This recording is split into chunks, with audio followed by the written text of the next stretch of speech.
Hello dear students. Bright school Palwas road Sikar की physics की online classes में आपका स्वागत है। आज की फर्स्ट ऑनलाइन क्लासेज में अपन शुरू करते हैं चैप्टर थर्ड, चैप्टर नंबर 3, जिसका नाम है विद्युत विभव। थर्ड चैप्टर विद्युत विभव, जिसको इंग्लिश में कहते हैं electric potential. Electric potential. Third chapter विद्युत विभव को पढ़ने के लिए आपको चैप्टर नंबर फर्स्ट और सेकंड अच्छे तरीके से पता होना चाहिए। जैसा कि ऑफलाइन क्लासेस में आपने पढ़ा था चैप्टर नंबर फर्स्ट विद्युत क्षेत्र, चैप्टर नंबर सेकंड गाउस का नियम तथा इसके अनुप्रयोग। तो फर्स्ट चैप्टर की कुछ परिभाषाएं तथा फॉर्मूले और सेकंड चैप्टर में अलग अलग कंडीशंस के लिए विद्युत क्षेत्र के फॉर्मूले आपको पता होना चाहिए, क्योंकि वो सब बातें चैप्टर नंबर थर्ड में काम आएगी। तो चैप्टर नंबर थर्ड का टॉपिक नंबर वन विभवांतर। टॉपिक नंबर वन विभवांतर। विभवांतर को परिभाषित करने के लिए सबसे पहले आपको विद्युत क्षेत्र की परिभाषा पता होनी चाहिए। विद्युत क्षेत्र किसे कहते हैं?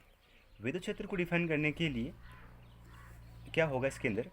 सर्वप्रथम कोई भी एक परीक्षण आवेश है क्यू नोट, परीक्षण आवेश क्यू नोट।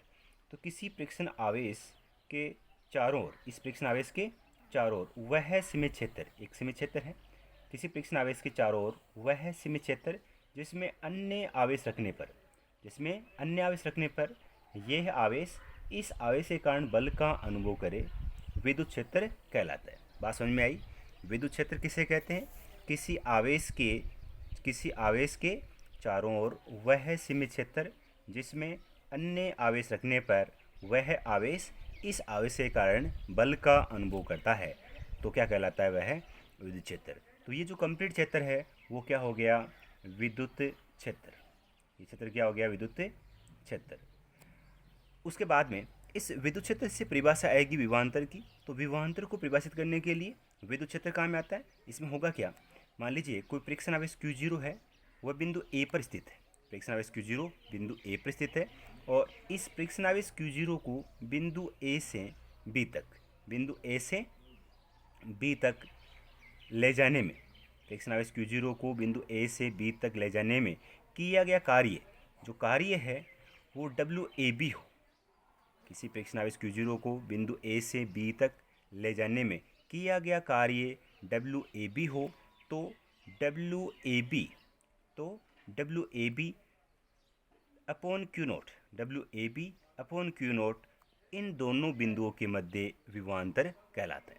अतः विभवांतर को सूत्र के रूप में निम्न प्रकार से लिख सकते हैं: VB minus VA is equal to WAB upon Q note.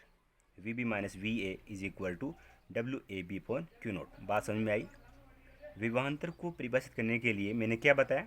एक परीक्षण आवेश Q0 है जिसको बिंदु A से B तक ले जाने में किया गया कार्य WAB हो, तो WAB अपॉन Q नोट दोनों बिंदुओं के मध्य विभवांतर कहलाता है। अब इसके अंदर यदि Q naught is equal to 1 coulomb हो, तो यहाँ एक कंडीशन अपने यूज की है, Q naught equal to 1 coulomb.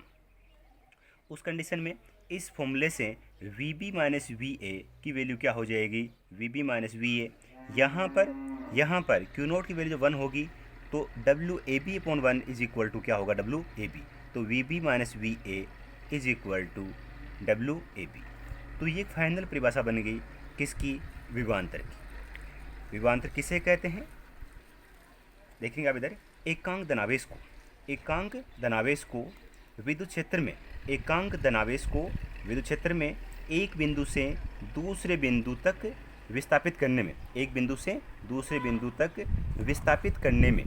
किया गया कार्य, एक बिंदु से दूसरे बिंदु तक विस्थापित करने में किया गया कार्य उन दोनों बिंदुओं के मध्य विभवांतर कहलाता है। इसलिए परिभाषा में क्या लिखूंगा यहाँ पर? विभवांतर की परिभाषा क्या होगी? एकांक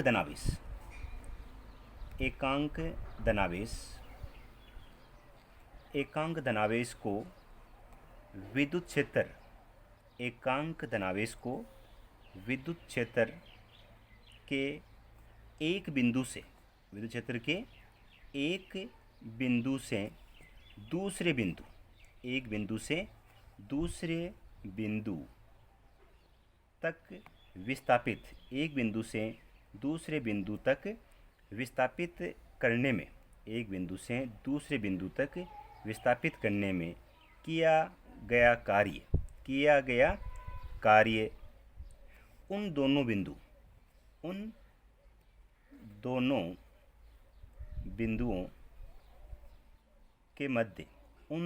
बिंदुओं के मध्य विभवांतर कहलाता है।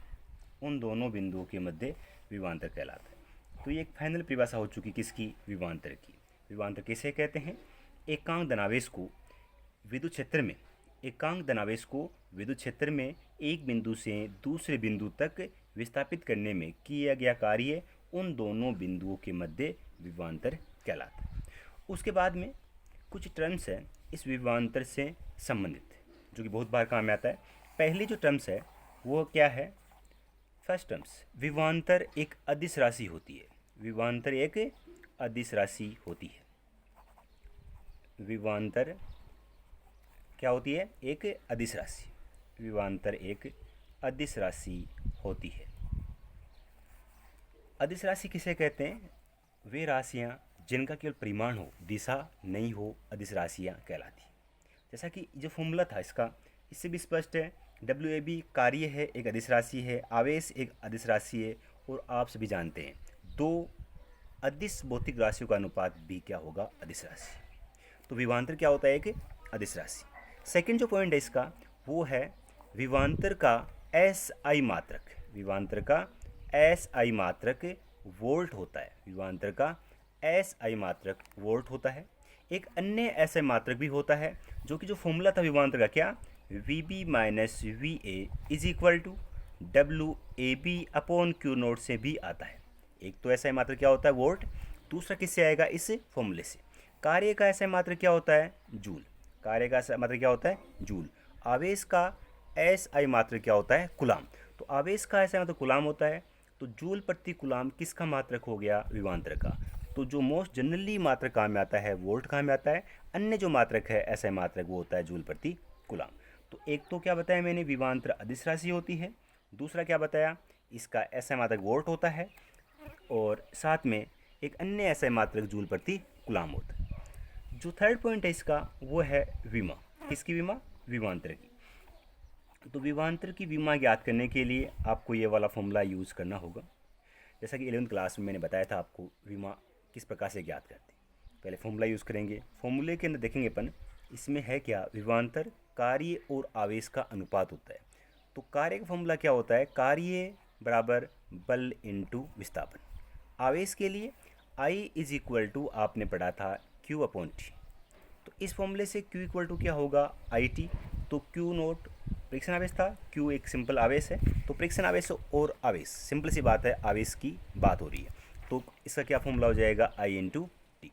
अब इनके V में संकेत लिखेंगे। बल की विमा क्या होती है? बल बराबर द्रव्यमान इंटू त्वरण। द्रव्यमान का होगा V में संकेत m1, त्वरण का L1 T पावर -2।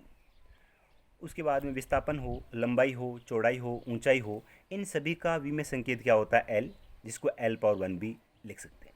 उसके बाद में धारा का V में संकेत क्या होता है? A। उसके बाद में समय का V में संकेत क्या होता है? T। समय का V में संकेत होता है T। फाइनली इसकी विमा क्या बनेगी? m1 L1 L1 क्या बन जाएगा? L2। T पावर -2 है, यहाँ T पावर 1 है, ये हर में है, जाएगा अंश में T पावर -1 होगा। T पावर -2 T पावर -1 कितना हो जाएगा? T power -3। m1 L2 T power -3, T power -3। A power 1 ऊपर जाएगा, बन जाएगा A पावर -1। तो ये एक फाइनली विमा बन चुकी किसकी? विभवांतर की। किसकी विमा होगी? विभवांतर की। तो ये आपका टॉपिक कंप्लीट होता है विभवांतर।